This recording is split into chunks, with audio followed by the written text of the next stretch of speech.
Thank you, ladies and gentlemen, for clicking on another episode of Rank the Movies. We have a little different location this week for our primary video, as I'm going to talk about the Taking of Pelham 1, 2, 3, and its two theatrical releases. I know normally I'd use this projector for this type of video, but I decided, what the crap, I just display cases and talk about what I'm talking about. Now I want to talk about the book based on these two movies. I did not do the Taking of Pelham 1, 2, 3 during Remake-a-thon back a few weeks ago, mainly because, I don't know, I felt at that time there wasn't a lot I wanted to talk about.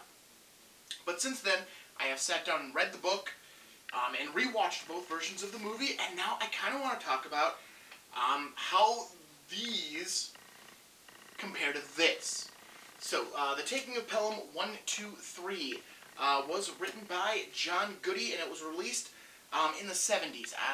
Off the top of my head, I can't remember exactly its original print date. Of course, I do have the book sitting in my hand, and I could probably find 1973 is when the original novel was printed. Basically, it tells the story of a New York subway car that gets hijacked by four hijackers who demand the ransom of $1 million within 1 hour, or they're going to kill their 17 passengers, or hostages at this point in time.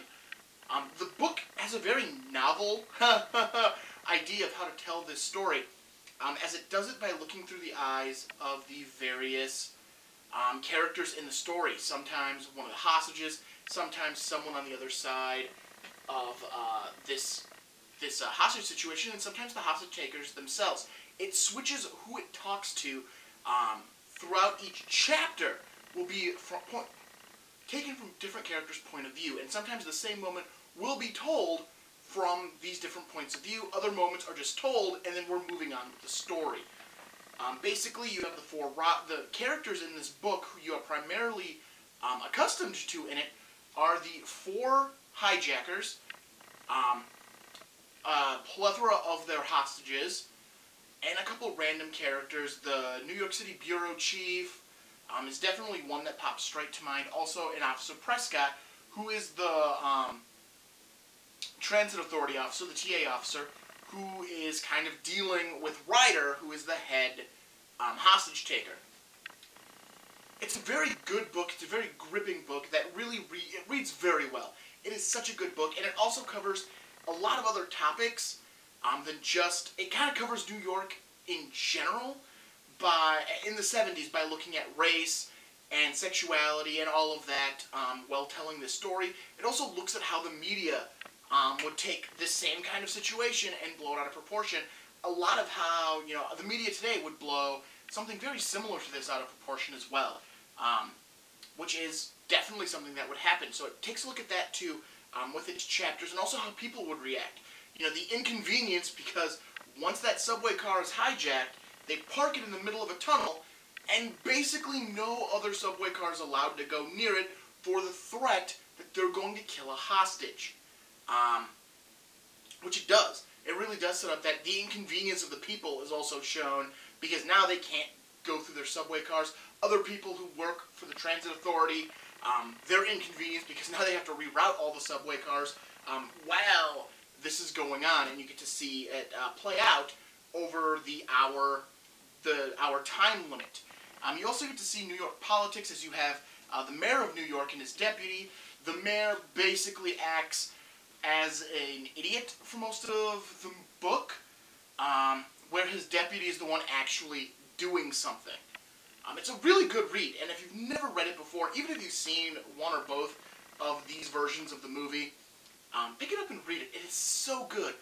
It does have a few unnecessary bits in it that honestly could have gotten taken out of the book. There's a rape in it, which is totally unnecessary, because I had read it when doing research and, you know, reading up on the movies, that there was one before I had read the book, and I had always assumed it was one of the hostages getting raped, but no, it's actually just a random, throwaway sentence that while they're clearing out one of the subway platforms, there are 4 people left, and it's 3 guys. and it's a throwaway. It's never brought up again. It's not. It touches on New York, but it's really not that necessary. You also get a great moment of what is New York. It is a person who, even after they are told that there's a hijacking going on and they have automatic weapons, still storms it because they're being because their day has just been infringed upon, and they're going to make sure they know it, and they end up getting shot. It really is. It is a great book. I highly suggest checking it out. And it definitely, I get why, after reading it, it spawned 2 theatrical movies and a made-for-TV movie. I'm not going to talk about the made-for-TV movie because I've never seen it, and I heard it's really bad. And I'm going to accept that. So the first film version was released in 1974. So it came out 1 year after the book was published. And it stars Walter Matthau as our main protagonist. You have Robert Shaw, Martin Balsam, Hector Elizondo are all of your train jackers. Robert Shaw is the villain in From Russia with Love. It's the only thing I really caught that I went, oh, I know who Robert Shaw is. Though he is really good in this movie. Martin Balsam is better known for being in things like Murder on the Orient Express, which I've talked about on this channel, and Psycho, which I've also talked about on this channel. He is in both of those movies. Hector Elizondo has a very broad career. Most notably today, however, you'll know him from Last Man Standing as Tim Allen's character's business partner. So, how does this movie compare to the book? It is very, very close to the book. It does take away a lot of the hostage characters, though they're present. Like, when I rewatched this movie after reading the book, I saw them there. They just don't have the same impact as they do in the book, which was weird. Also, Walter Matthau plays the role of Lieutenant Garber. Lieutenant Garber's in the book for like 3 pages. He's the main character, top-billed actor. He is in a lot of this movie. Taking over a character, Prescott, the TA officer, is basically who Garber is replacing in this book, in this film adaptation. He's replacing him. The only reason I can think of why is because Walter Matthau was a bigger selling name, and you couldn't make him Prescott because Prescott was black. Yep, I'm pretty sure they changed it to a white character so they didn't have to cast a black guy in the leading role. There's no way of verifying that that's actually was the thought process behind it, but after reading the book and going, Garber's going to be, at least a figure character in this book, and then finding out, no, he's really brought up on like 3 pages. He's in the building, he's monitoring the situation, but he in no way interacts with the hijackers or the story itself, which is just mind-boggling. In fact, the borough chief, who is in the book a lot, his race is never identified. And in the movie they just said he's going to be our black protagonist. So, which is fine. I have nothing against that. I just didn't see the point of using Garber as the main character when the book does have a main TA authority character in it who is described very well and follows the same beats as Garber. Basically the same motive Garber ended up with is what Prescott has in the book. That is one of my biggest problems with the 1974 version. We'll get to the 2009 version in a second. Beyond that, it is a very close, it came out the year after, so it's a very close retelling. It, like I said, it cuts out the hostage stuff of like them being really well defined.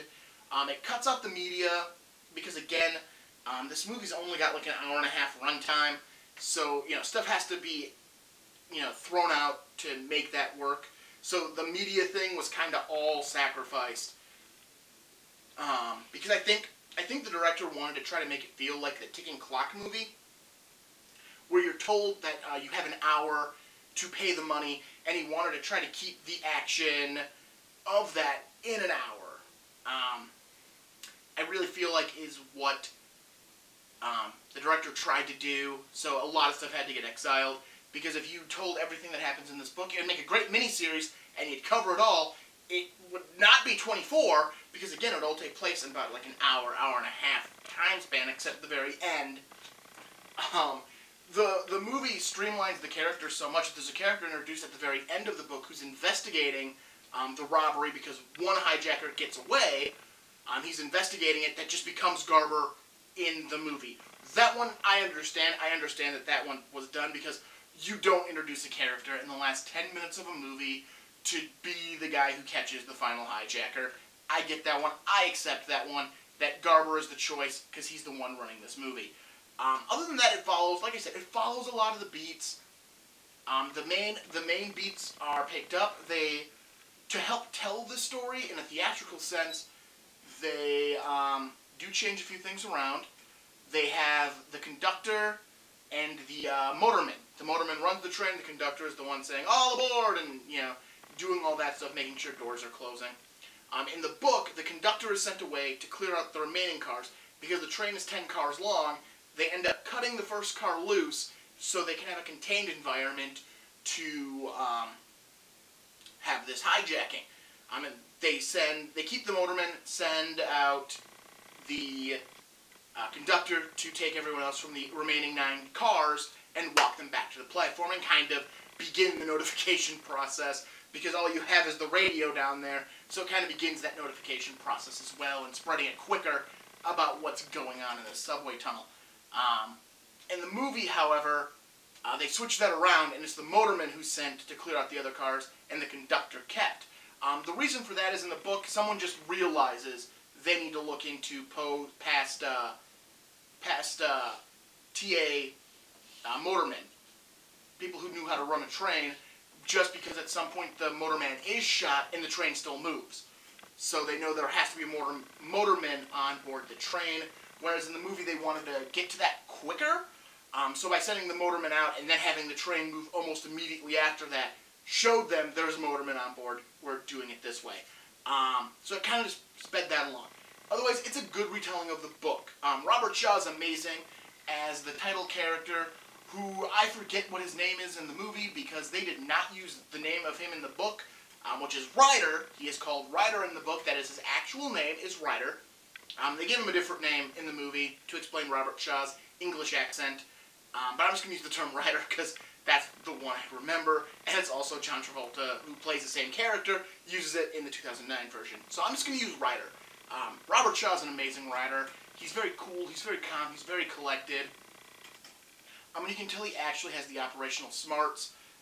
Because in the book and in the first movie, Ryder is an he's an ex-mercenary who, the market dried up, so he's now, the book has him on unemployment, which is where he meets the disgraced motorman, who he ends up befriending, and the whole hijack comes together from there. The book goes into great detail about the hijackers, which I think the movie tries to give you, but it's just not enough. It's just not enough. The movie would have served an extra half an hour to kind of go deeper into what the book is. But it is a good movie. I do enjoy the Taking of Pelham 1, 2, 3, the original version from '74. It is a good time. Moving on, we then have the Taking of Pelham 1, 2, 3 from 2009, starring Denzel Washington and John Travolta. How close is this movie to the book? It's not. It is not.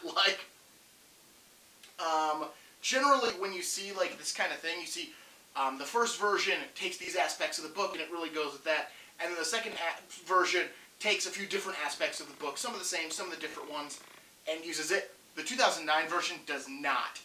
It does not really use any of the aspects. It has a lot of the characters in one way, shape, or form, such as Garber and the TA officer, who is the main character of these two, for the main character side of the cops, becomes Garber in this one, played by Denzel Washington. So at least now he's the correct color of the main character from the book.